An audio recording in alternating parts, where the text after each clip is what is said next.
la naturaleza encontramos una variedad enorme de colores, de patrones, de formas. En algunos casos, los patrones de color en la piel pueden ayudar a esconderse contra los depredadores y en otros pueden ayudar a incluso conseguir pareja.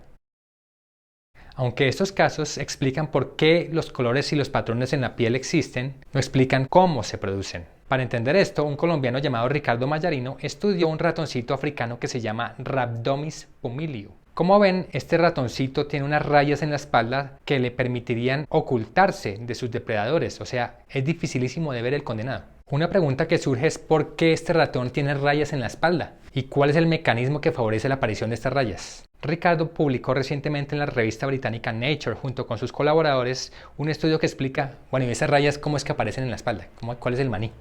Este estudio es importante porque nos permite conocer o saber por qué aparecen patrones de color y rayas a veces en el pelaje de algunos mamíferos. Y por consiguiente, este estudio nos permite conocer cuáles son los mecanismos a nivel molecular que favorecen la diversidad biológica en términos de por qué hay tantas especies de diferentes formas, pelajes, patrones de coloración, etc. Ricardo nos va a hablar desde Boston, Massachusetts, qué fue lo que él y sus colaboradores descubrieron con este ratoncito. Veamos. Hola Ricardo, ¿cómo estás? ¿Cómo está el clima en Boston? Hola Carlos, el clima pues un poco tenso, la verdad. Es que cuando el presidente del país más poderoso del mundo es un personaje tan impredecible, pues uno siempre está como a la expectativa de todas las Un momento, cosas estoy que van a hablando, pasar. es del otro clima. Ah, ese bien, muy bien. Estamos entrando el otoño, muy lindo, las hojas cambiando de color, muy bonito. Bueno, me alegro. Ricardo, lo que pasa es que, como te darás cuenta, me estoy quedando sin pelo y me están saliendo canas hasta en la barba. Entonces, ¿será que nos podrías explicar qué es eso de los melanocitos y qué tienen que ver con el color de pelo de los mamíferos, como yo? Claro que sí. Los melanocitos son unas células que producen los colores en los mamíferos. Lo que pasa es que durante el desarrollo embrionario, estas células se originan todas en un mismo lugar y se desplazan por toda la piel hasta llegar a la base de los folículos pilosos. A medida que el pelo empieza a crecer, estas células empiezan a producir pigmento y lo depositan en el pelo. Dependiendo de una serie de procesos bioquímicos, los melanocitos pueden producir eumelanina, que es el pigmento negro o café, que es muy común en algunos mamíferos, o feomelanina, que es el pigmento amarillo o rojo, que también vemos en el pelo de muchos otros mamíferos. Lo interesante es que en algunas especies, como en los humanos, los melanocitos no solamente se encuentran dentro de los folículos pilosos, sino que también en la capa superior de la piel, donde también producen pigmento, y esto es lo que origina los diferentes colores de piel.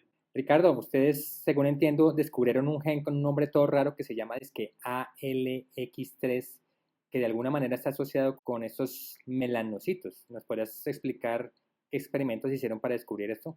Nosotros estudiamos unos ratones que tienen unas rayas blancas y negras en el dorso y logramos establecer que estas se forman durante el desarrollo embrionario. Nos enfocamos en esta etapa y obtuvimos muestras de las diferentes regiones de la piel del dorso, las regiones que iban a dar origen a las rayas blancas y las rayas negras, y usamos una técnica llamada secuenciación de ARN que permite medir la actividad de los genes y nos enfocamos en los genes en los que están activos en unas partes e inactivos en otras partes de la piel.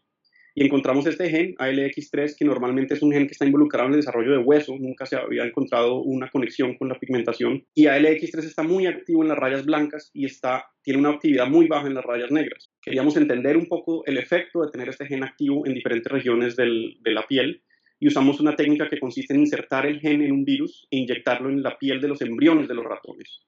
La razón por la que usamos el virus es porque este se replica muy rápido y produce muchas copias del gen que insertamos. De esta forma podemos ver lo que le pasa a los melanocitos cuando tienen una sobredosis de ALX3. Y lo que encontramos es que en condiciones normales, los melanocitos y en general todas las células del cuerpo empiezan como células inmaduras y luego se diferencian en células más especializadas a medida que avanza el desarrollo, células que ejecutan diferentes funciones. Y en este caso lo que encontramos es que ALX3 previene la diferenciación de los melanocitos y por tanto estos no pueden ejecutar su función de producir pigmento en las regiones donde este gen está muy activo, es decir, en las rayas blancas. En las regiones donde ALX3 tiene una actividad muy baja, estos melanocitos producen más pigmento de lo que deberían producir si ALX3 tuviera cantidades intermedias y por eso se producen las rayas negras. Entonces podemos decir que la producción de los diferentes colores en las rayas está controlada por este gen.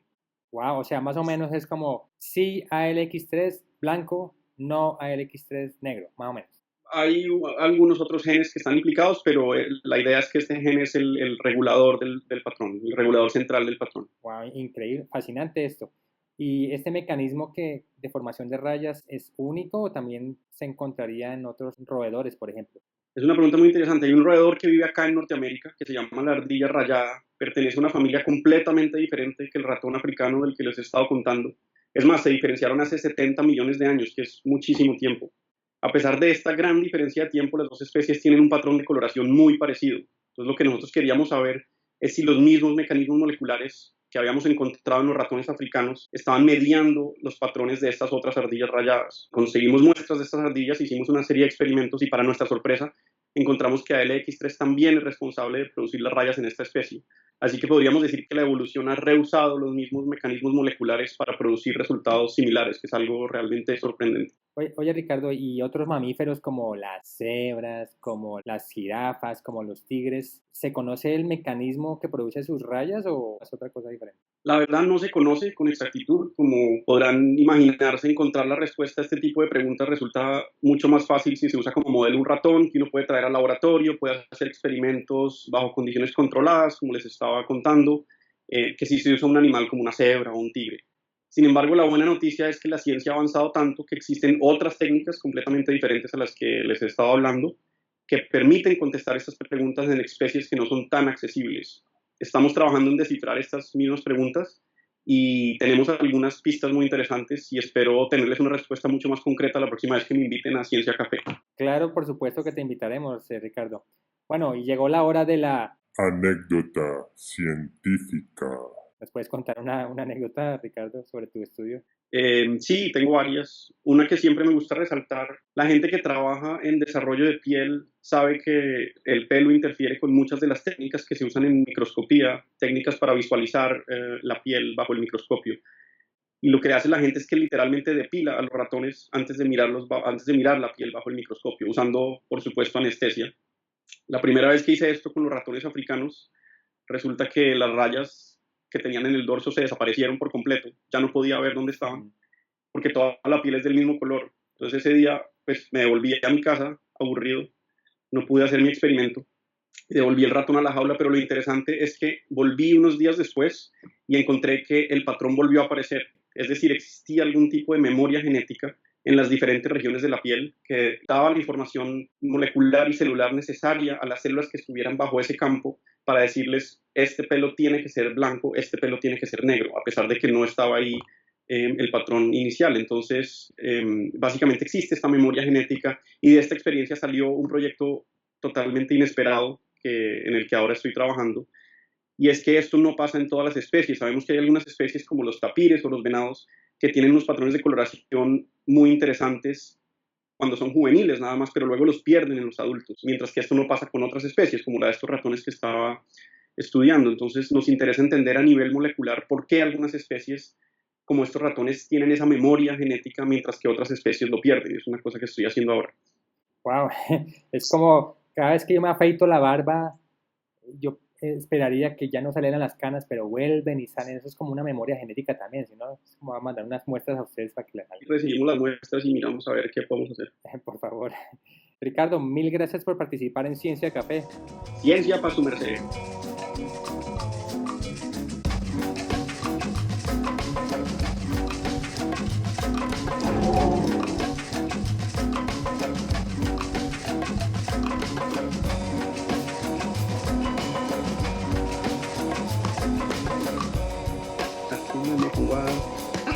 Son adultos.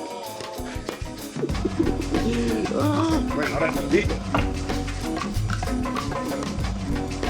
Si su merced se quiere enterar de nuestros próximos videos y de la charla Ciencia Café que empezaremos a organizar desde febrero, revisa nuestra página web. También suscríbete a nuestro canal de YouTube haciendo clic en el dinosaurio y después haciendo clic en el botón rojo. Y en Facebook, Twitter e Instagram, búscanos por Ciencia Su Merced.